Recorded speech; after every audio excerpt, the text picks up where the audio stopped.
Okay, I wanted to make a short video to help you with this assignment because I'm realizing that perhaps in your English classes nobody taught you how to write a reflective essay.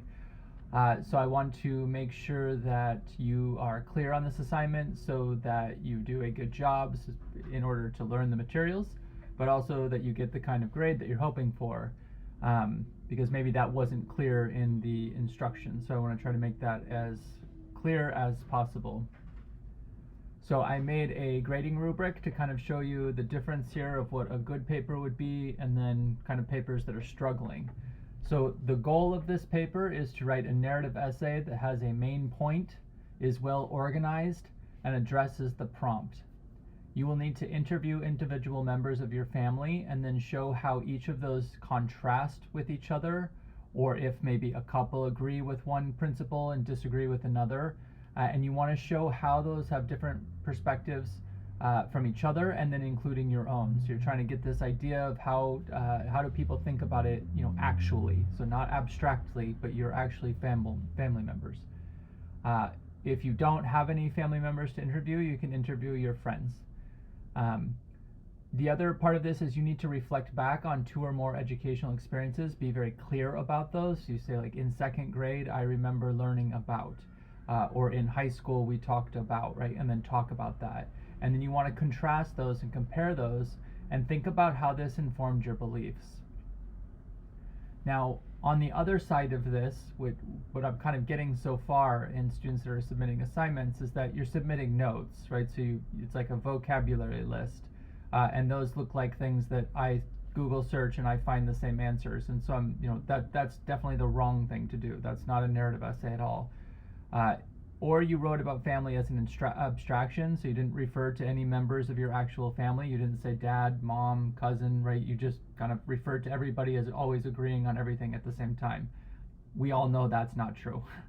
And then you didn't really talk about your educational experience personally. You talked about it just kind of generally, again, like what is the goal of education. So that's, not a great paper. So some of you will struggle in between, so you're going to just be mostly struggling, I think, with the difference between a descriptive essay and a narrative essay. So a narrative essay is personal, it's about you. And so you want to try to make sure you're organizing this paper. In other words, this is not something that you can just sit down and write, right? It's not a one-time thing. You need to treat this like a college-level paper that you organize. You can go to the writing center and have them review these instructions with you. That's also online. But the point here is you need to write a college-level narrative essay. I provided a resource to the Purdue OWL Writing Lab that gives you more instructions on these different types of essays if you have never learned how to write an essay. I can also meet with you over Zoom and we can talk about it there. Maybe when it comes to interviewing your family members, maybe you interview your family members but you didn't really show me how they differ, right, from your own point of view. Which is alarming because you've been taking this legal class now for over a month, right? So you should have different ideas about these terms than your family members because they're not taking this class. So that shows me that you're not really learning the material, and now I definitely have to give you a C or worse grade because you're clearly not learning, or at least you're not showing me that you're learning in this paper. Now, a little bit closer would be you did interview, you're showing me that you have differences, but you're kind of overgeneralizing, right? So you're not really being concrete, you're not showing me actual examples, you're just speaking very broadly.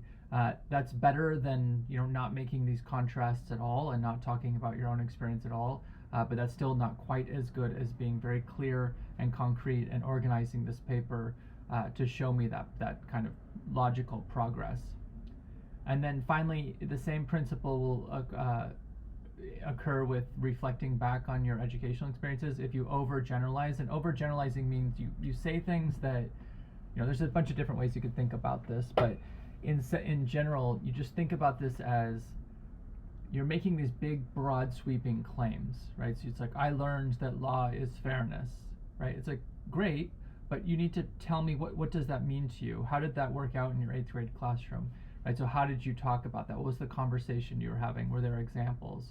The other issue you might run into here that you want to make sure you're being clear about in your drafting is that your reflections might conflict with what you're saying about yourself in the larger conversation about your family differences. And so you want to make sure that that's where you organize the paper. So my advice here is to take some notes, like many of you are probably doing anyways, and then organize your paper after you come up with your main point. Look at everything you've written down and say, okay, what is the main point that I have about family, education, and the terms that I've learned over time. This will help you in this class, but it'll especially help you just kind of in college writing in general. So I again just want to refer here the paper instructions, right? So it's answering these two prompts. So it's not making a list, right? You're not making a list and then providing notes. These are the questions that you're asking your family members, and then these are the questions you're thinking about your own educational experiences with teachers. So fine to make a list for your own notes, but that's not the paper that you're churning in. And so I gave you kind of the main key points that come from the Purdue Writing Lab on writing a narrative essay. And so, it's like a story, and so you want to tell it like a story, I think is the best way of saying this. It's similar to a descriptive essay in that you need to use specific language, and that language should come from the course. But this is not you finding citations that tell me what the internet says law means or what power means. This is how are these terms generally used on your everyday usage, right? So this is going to be different than what a textbook would say. That's why an A paper is going to be very personal and talk about concrete experiences. An F paper is going to look like I can just Google and search answers in the internet. Now, here's a good example of just an introduction. Is you'll say something like, in this essay, I will write about how different members of my family have different ideas about legality based on experiences, including educational experiences. And then you'll list what those differences are, and you'll talk about those terms, right? So again, it's not a list of all of the things, it's how are these terms generally used, right? So there's a lot of examples that you can think of that I don't think I need to prod you into, but a lot of it comes into conflict, right? When you have little conflicts over what to eat or what time you want to come home. And so you want to think about all of these things as they relate to everyday life, right? Not abstractions. A bad example here is literally copied and pasted from the internet, right? So I did 2 different searches and I got these 2 things. So I don't want to see anything like this because I'm seeing too much of it, to be honest with you. And these answers are ridiculous. And so they have nothing to do with the essay prompt, right? They have nothing to do with your life. And so this is the kind of writing I don't want to see. I want to see very clear writing that's based in your actual experience.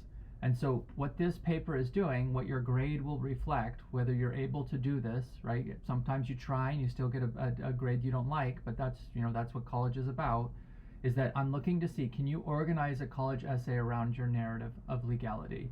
And if you don't know what that means, then you need to go back and watch the video on the 3 narratives of legality.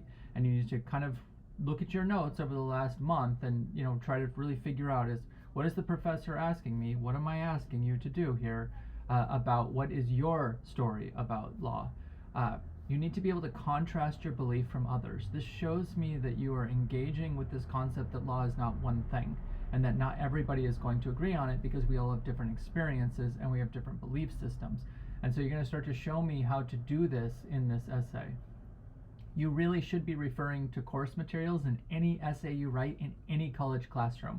And so if I don't see anything from our class over this last month, that's kind of an automatic C-, right? That's where you're starting. And so you really want to be making sure you're applying the principles and concepts from this class in this paper, especially the concepts from the 3 narratives of legality. So again, this is not something you just rush through, and that's why it's not due tomorrow, right? You've got some time to work on this paper, and so you want to make sure that you organize it in a very clear, logical, and consistent manner. So I hope this is helpful. Right, I'm hoping this is clear. I apologize if it wasn't clear that you were supposed to write a college essay for this assignment. It is graded heavier than your others assignments, so I want you to take your time. You only have a reading in this, so you should do the reading first, right, because it is a narrative essay. And so it teaches you kind of how to think about this approach. And then you should do the essay as you would for any other class where you're writing a college level essay. But the difference here is this is not a descriptive essay, it's not a book report, it's a narrative essay talking about your personal experience and the social interviews that you're gathering, this information, so that you can show me how your legality narrative is different and or it might be similar to some of your relatives but different than others. This is what we're trying to get at. What is your story of law and how has it been formed?